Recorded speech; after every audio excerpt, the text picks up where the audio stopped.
আসসালামু আলাইকুম, আমি মোহাম্মদ জাকির ইসলাম। আজকে একটি বাংলা বাক্যকে ইংরেজিতে অনুবাদ করব। বাক্যটি হচ্ছে শরৎকালে গ্রামে বেশ মনোরম লাগে। তো শরৎকালের ইংরেজি হচ্ছে autumn, AUTUMN।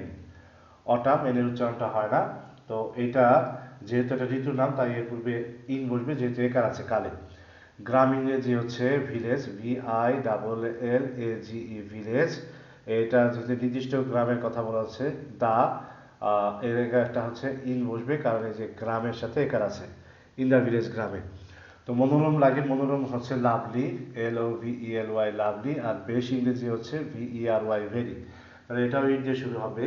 It is very lovely, it is very lovely, এটা বেশ মনোরম। ইন দ্য ভিলেজ, গ্রামে। ইন দ্য ভিলেজ, গ্রামে এটা বেশ মনোরম। In autumn, AUTUMN, it is very lovely in the village in autumn.